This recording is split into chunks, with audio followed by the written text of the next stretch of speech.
Concentrate करायला काही आपल्याला थोडंसं. तर कुंडलिनी हृदयभूमीच्या पोकळीत एकाएकी जिरून गेली. आता हे जे वर्णन केलेलं आहे माऊलींनी, माऊलींचाच त्यांनी आधार घेऊन डॉक्टरांनी त्यांच्या ह्याच्यात विश्लेषण केलेलं आहे. म्हणून मी तुम्हाला सांगते, वेगळे-वेगळे कुठलेही आपले ग्रंथ काढले, आता कुंडलिनी योग उपनिषद जरी काढलं तुम्ही, तर त्याच्यामध्ये हेच येते. मग एवढं जर ग्रंथात लिहून घेतलंय, हे गुप्त होतं सगळं रहस्य. ते दिलंच नाहीये. इथे सुद्धा माऊली म्हणजे इथे डॉक्टरही म्हणतात द्यायचंच नाहीये ते सगळं कोणाला. कारण हे अघोरी आहे. कोणाच्याही हातात पडलं तर याचा अनड्यू एडव्हांटेज होणार आहे. आणि शिवसृदय शास्त्र शिकलेले जे आहेत त्यांचंही तसंच आहे ते. ते असल्याशिवाय सुद्धा कुंडलिनी जागृत होत नाही लक्षात घ्या. म्हणजे असंही आज एक उल्लेख आढळला. मी मनाने काही सांगत नाहीये. तर हे म्हणून जाणून घेणं गरजेचं आहे. मग हृदय पोकळीत जिरून गेली, तत्क्षणी शक्तीचे रूप शक्तीतच विलीन होऊन गेले.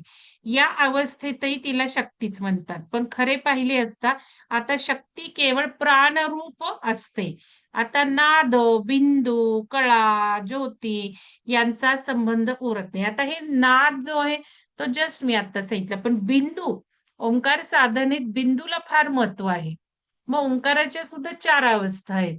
मग 4 अवस्था ओंकाराच्या सुद्धा जाणून घेतल्या पाहिजेत. त्या म्हणण्याच्या पद्धती वेगळ्या आहेत.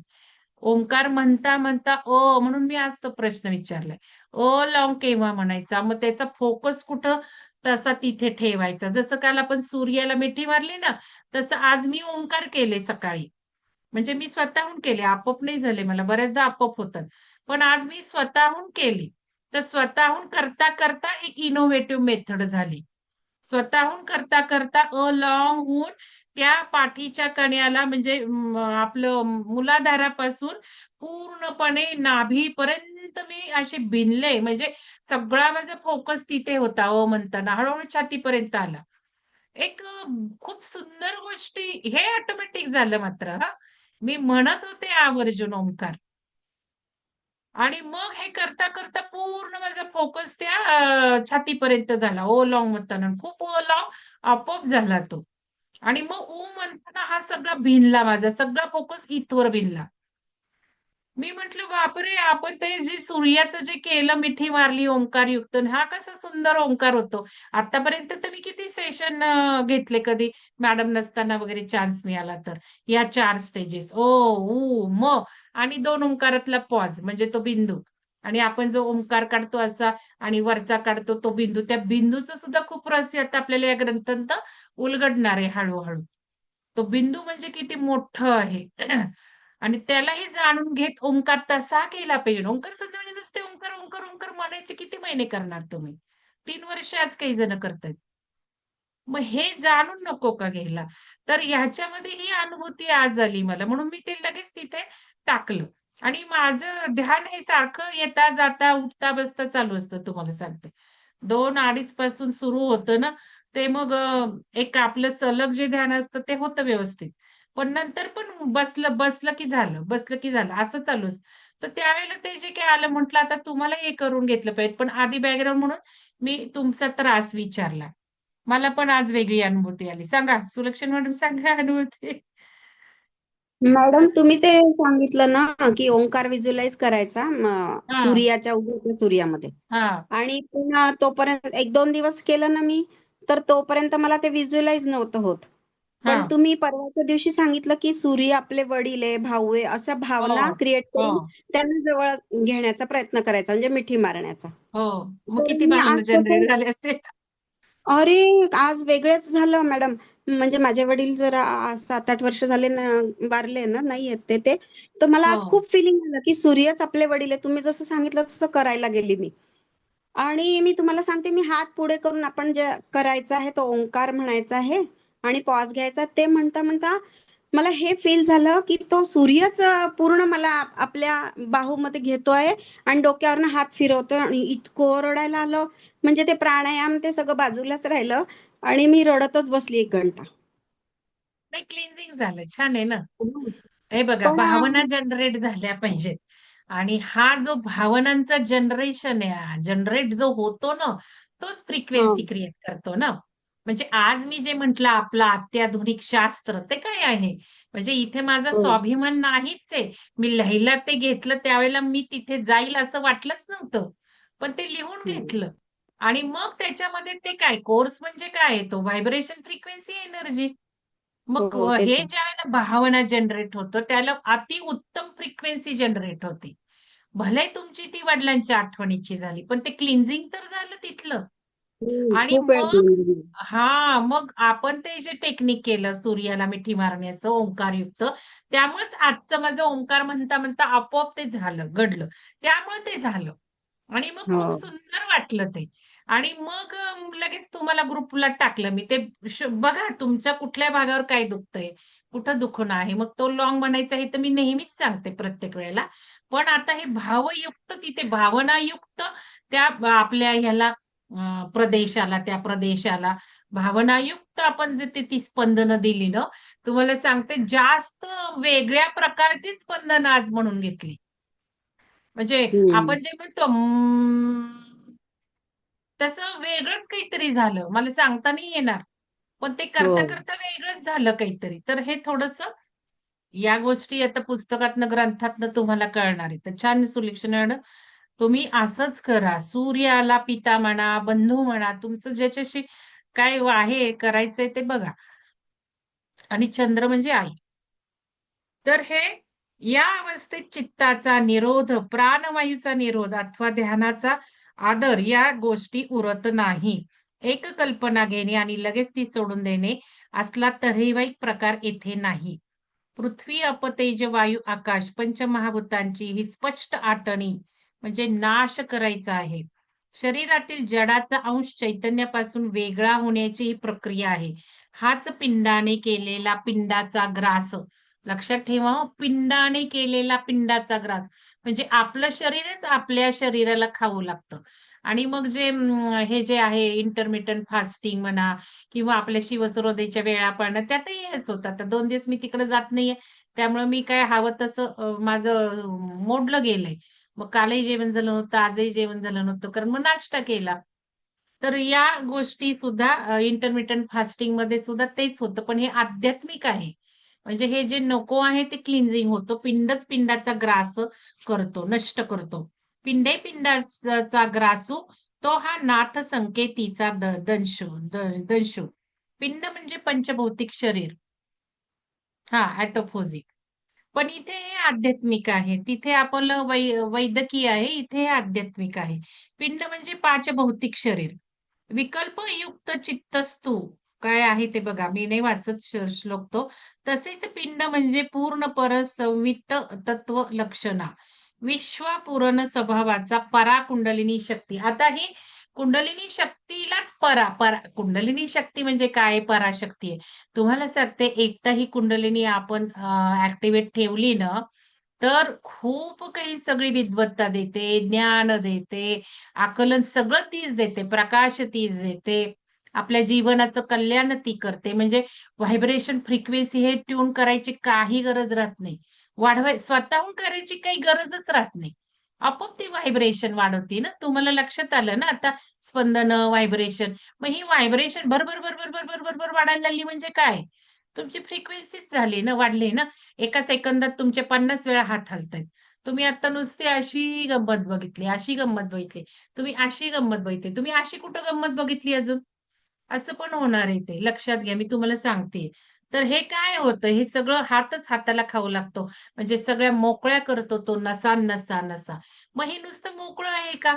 तर तुम्हाला वेगळ्या-वेगळ्या सांसारिक सुखांचं सुद्धा ही कुंडलिनी देते. तुम्हाला जे काही ऐश्वर्य आहे, समृद्धी हवी, शांती हवी, सगळं ही माता आपल्याला देत राहते. आणि तिला जर तुम्ही नतमस्तक झाला, तिला जर सरेंडर झाला, तर ती तुमचं सगळं ऐकते. इतकी सुंदर शक्ती आहे. मग याच्यामध्ये हीच सर्व विश्वाला व्यापून राहणारी संविना मात्र रूप शक्ती आहे. सगळ्या विश्वाला हिनीच व्यापलेलं आहे. शक्तिपिंडाचा म्हणजे पाच भौतिक शरीराचा ग्रास करते. तात्पर्य असे की शक्तीचे कुंडलिनीचे तेज हरपल्यावर देहाचेही रूप हरपते. देहाचं रूप हरपतं आणि मग असा आकारहीन, रूपहीन म्हणजे कोमेजून जातो तो देह, चैतन्यहीन दिसायला लागतो. या फेजेस आहेत. हे झालं की परत तेज चढायला लागतं. रूपहीन देह जगाच्या दृष्टीने अगोचरच होय.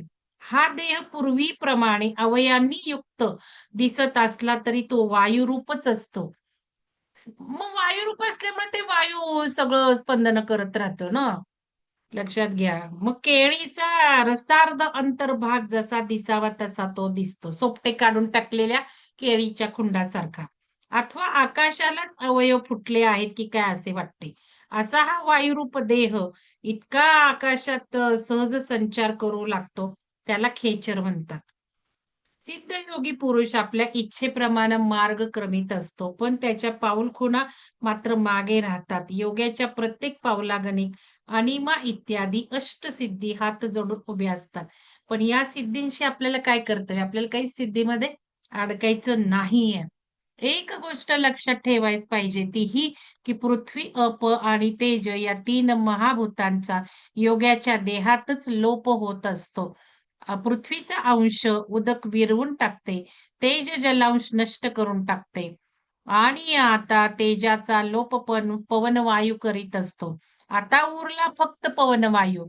हे वायू तत्व देहाच्या आकाराचे दिसते, पण तीन भूतांचा ग्रास झाल्यावर शेवटी देहाकार असलेले वायुतत्व सुद्धा देहाकार सोडून जाते आणि पंचमहाभूतांपैकी उरलेले जे आकाश त्या आकाशात विलीन होऊन जाते. पृथ्वी, जल, तेज, वायू, आकाश. पृथ्वी जलात विलीन होते.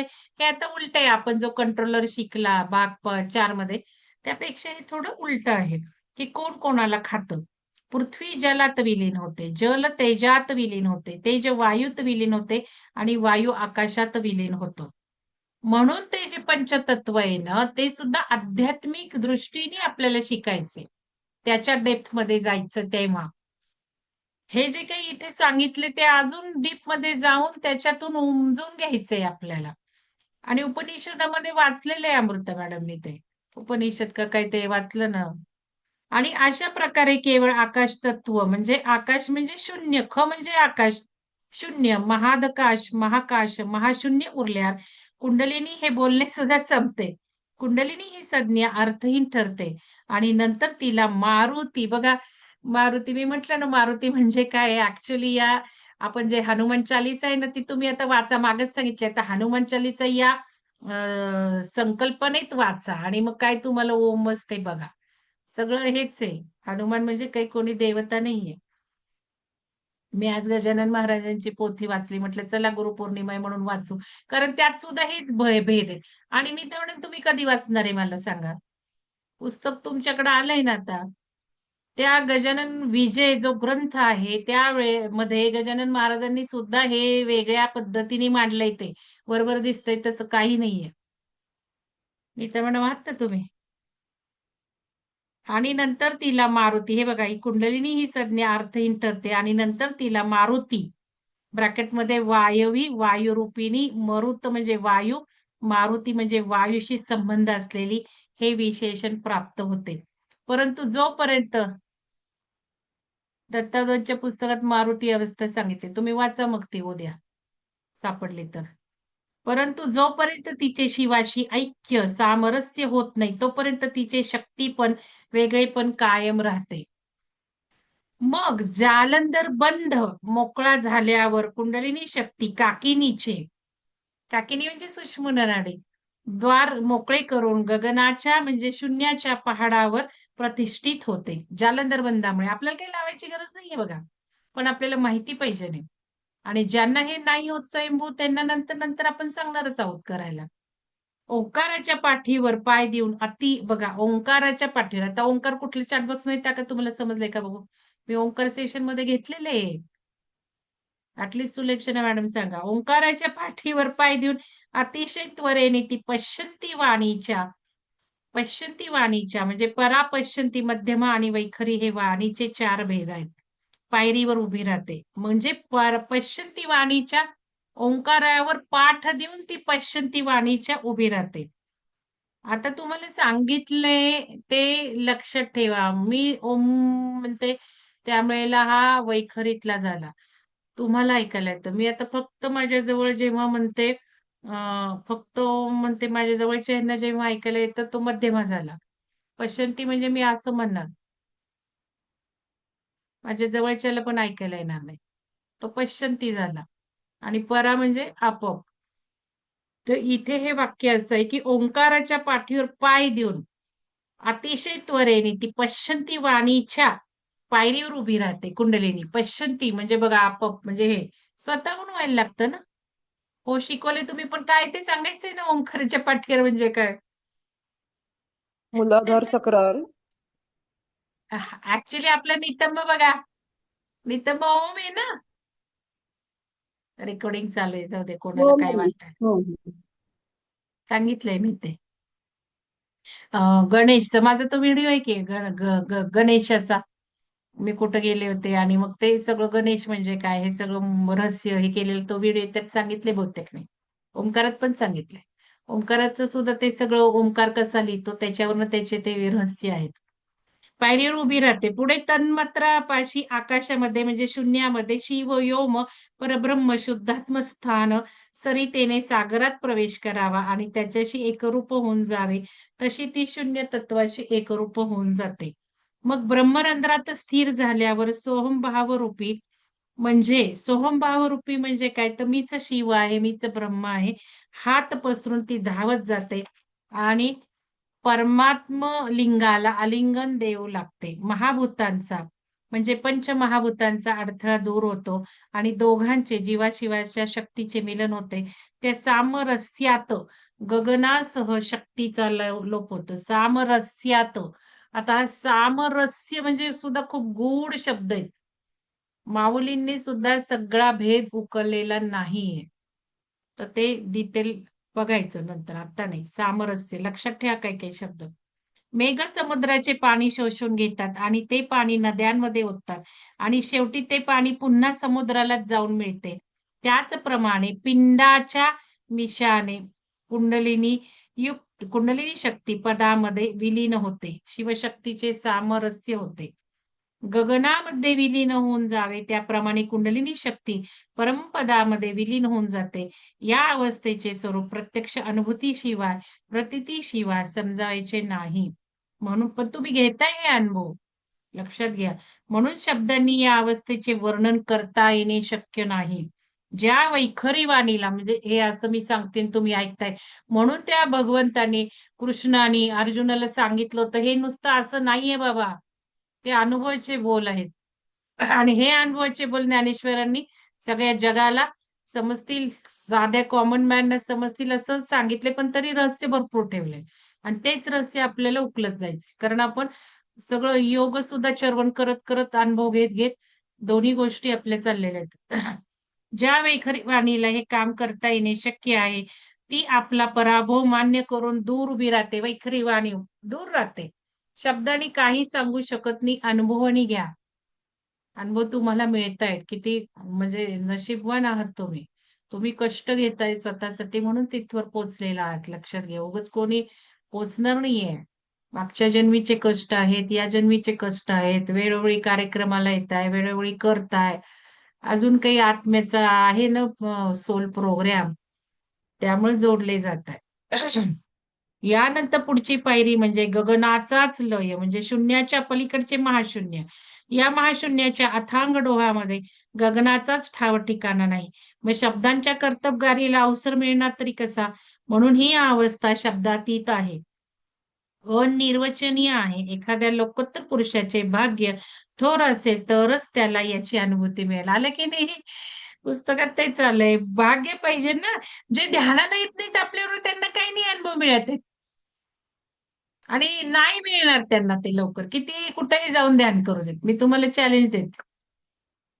नाही होणार एवढं पटापटापटा. आपल्यावर जी ऊर्जा म्हणजे फिदा आहे ना, तेवढं ते दुसरीकडं फिदा असली तरी तुम्हाला म्हणजे ते गूढ असतं ना. ते कोणी ओपन मध्ये कोण डिस्कस करतं असलं.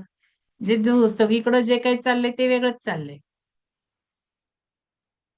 या महाशून्याच्या अथांग डोहामध्ये गगनाचाच ठाव ठिकाणा नाही राहत, मग शब्दांच्या कर्तबगारीला अवसर मिळणार तरी कसा? म्हणून ही अवस्था शब्दातीत आहे, अनिर्वचनीय आहे. एखाद्या लोकोत्तर पुरुषाचे भाग्य थोर असेल तरच त्याला त्याची अनुभूती मिळेल आणि समरसतेचे समृद्ध सौभाग्य प्राप्ती होईल. या अवस्थेत नंतर कोणतेही वैद्य किंवा ज्ञेय उरत नाही, जाणण्यासारखे काहीच उरत नाही. कारण सर आपलं जे काही सत्य स्वरूप आहे तेच तुम्ही जाणायला लागता ना याच्यातून. म्हणून सारे बोलणे फोलच होते. शब्द पांगळे होतात आणि परत फिरतात. संकल्पाचे आयुष्य संपते. इथे संकल्पच नको. एकदा का ती कुंडलिनी कार्य करायला लागली शरीरामध्ये, संकल्पाची सुद्धा गरज राहत नाही. तिला सगळं कळतं तुम्हाला काय द्यायचंय आणि काय नाही. आपोआप ती देऊ लागते. लक्षात घ्या. आपोआप ती देऊ लागते. फक्त आपल्या हातात एकच आहे, डोळे मिटायचे. इथे श्वासावरही लक्ष ठेवावं लागत नाही. इथे ना ओंकार म्हणावे लागतात, ना प्राणायाम करावे लागतात. काही करायचं नाही. फक्त डोळे मिटून बसायचं. पण केव्हा? केव्हा? त्यासाठी करायचंय ना प्राणायाम करायचाय, ओंकार करायचंय, ज्ञान घ्यायचंय. कारण बघा इथं जरी आली केव्हा कुंडली? ज्या वेळेला शरीराची तयारी होते, ज्या वेळेला ज्ञानाची, मनाची तयारी होते, त्याच ती वेळेला ऍक्टिव्हेट व्हायला लागते. तसं होत नाहीये. म्हणून मग हे थोडंसं ज्ञान घेत घेत करायचं. म्हणजे अजून ते सुंदर हे होत. कारण मग त्याच्या जर हे माहिती नसेल तर मग तयारी नसते ना शारीरिक, फिजिकल, मानसिक. तिला सगळं कळत असतं. नाहीतर मग वेडे होतात लोक. मग त्यांना ज्ञान पण कुठं मिळत नाही. कारण कोणालाच हे सांगता येत नाही. मी तुम्हाला सांगितलं माझ्याकडे एक व्यक्ती आलती आपली YouTube बघून आणि ते म्हणायला लागले, "मॅडम हे असं सगळं गळतंय हो माझ्या ह्याच्यातनं. सारखं टपकत असतं, सारखं टपकत असतं. मला कोणीच सांगत नाही. मी येतो तुम्हाला भेटायला." म्हटलं, "मी भेटत नसते. मी तुम्हाला सांगते की लगेच." मी त्यांना सांगितलं लगेच. ते म्हणाले, "वाह! किती छान माझं समाधान झालं." मी म्हटलं, "अहो तुम्ही मागच्या जन्मी सगळी साधना केली काही नाही चांगलं आहे" म्हटलं. तर उत्तरं माहिती नसतात ना कोणाला या गोष्टींची. मग उत्तरं नाही मिळाली तर मग वेड्यासारखं होणार ना, हे काय आपल्याला होत राहिले असं होतं. या अवस्थेनंतर कोणतेही वैद्य उरत नाही. हे झालं. मग विचारांचा लेशही उरत नाही. थोडंसं 2 लाईन वाचते आणि संपवते. हेच उन्मनी बघा, उन्मनी अवस्था आपण शिकतो ना, हेच उन्मनी म्हणजे जागृत स्वप्न सुषुप्ती तुरिया. तुरियेनंतरची ही उन्मनी सुलक्षणा मॅडम लक्षात ठेवा. तुरिया आपण 4 स्टेजेस बघतो, पण त्या तुरियेनंतर इथे उन्मनी सांगितलेली आहे आणि हीच उन्मनी अवस्था. हेच उन्मनी म्हणजे जागृत स्वप्न. आता हे ओंकारच स्पष्ट करेल परत नवीन आलेल्या लोकांना. जागृत स्वप्न, सुषुप्ती, तुरीया, उन्मनी आणि तेही कोणाला ओंकार साधनेतून जमलं नाही. मी ज्याला म्हटलं ओंकार म्हणता म्हणता हे सगळं करायचं आहे. ओंकार म्हणता म्हणता ही अनुभूती घ्यायची आहे. ते जमलं नाही कोणाला कारण तुमचं मल्टीटास्किंग नाहीये. पण मी जे टेक्निक सांगते ते जर आवर्जून डायरीत लिहिले, प्रयत्न केले, मग सुलक्षणा मॅडमना आता किती अनुभूती आली तसं होईल ना. प्रयत्न तर करावे लागतील ना तुम्हाला. ओंकार म्हणताना तसा ओंकार म्हणायचा नाही जमणार लगेच. पण रोज 1-2 ओंकार तसे म्हटले तर मग जमायला लागेल 7-8 दिवसात. मग ही उन्मनी अवस्थेचं लावण्य बघा ही उन्मनी अवस्थेचं लावण्य, तुरेचे तारुण्य हेच अनादी आणि अनिर्वचनीय परमतत्व. झालं की नाही मग परमतत्वात विलीन. एक कणभर का होईना, एक क्षणभर का होईना. हेच विश्वाचे मूल कारण, हेच योगवृक्षाचे स्पृहणीय फळ, हेच आनंदाचे निर्भेळ शुद्ध चैतन्य. या ठिकाणी नामरूपाचा प्रांत संपला. नाम नको, काही नको, काही नको. मोक्षाचा एकांतिक अवस्था हीच. येथे आदी नाही आणि अंतही नाहीये. सारेच अनादि, सारेच अनंत. हेच महाभूतांचे बीज, हेच महातेजाचे तेज, हेच परमतत्वाचे तत्व. आता हे उद्या मी संपवेल. मॅडम नाही येत, पण आपण हे थोडं वाचू. तर चला नीता मॅडम घ्या तुम्ही हे प्राणायाम घ्या तुम्ही. हो आणि मी तुम्हाला प्रश्न विचारला नीता मॅडम, ते गजानन विजय कधी घेणार आहात तुम्ही? मिळालं ना तुम्हाला?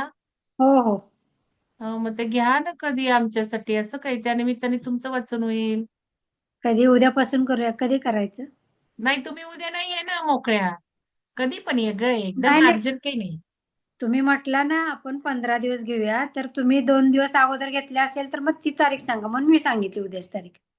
काय? म्हणजे आपण 2 शनिवार वर्ग घेतला ना असा, म्हणून मी नाही नाही ठीक आहे ना, पण तुम्हाला काही प्रॉब्लेम असेल म्हणून घेतलं असेल ना, मग कशाला लगेच उद्या घेताय? नाही बघा चालेल, बघू, एक उद्या चालेल, बघू. परत नाही जमणार तुम्ही म्हणजे. काय करा सांगते मी, आधी त्याच्यावर न खानाखुणा करा, सगळंच वाचायचं काही गरज नाहीये. त्याच्यात असा हे पण दिलेलं आहे, म्हणजे गाभार्थ असा तो पण दिलेला आहे सेपरेट. तेच तर हवंय ना आपल्याला. मग मी ते वाचते आता सध्या, म्हणजे वाचून झालं माझं खुणा एक करा पूर्ण. ना पेन्सिलनी, तुम्ही खुणा करा बिनधास्त पुस्तकावर, असं कंसाच्या खुणा करायच्या. जे चल वाचायचंय ना त्याला कंस करा, मग तेवढंच वाचा. चल ठीक आहे चला. चला, प्रार्थनेसाठी तयार. हाताची ज्ञानमुद्रा, पाठीचा कणा ताठ, मान सरळ, डोळे अलगद मिटलेले.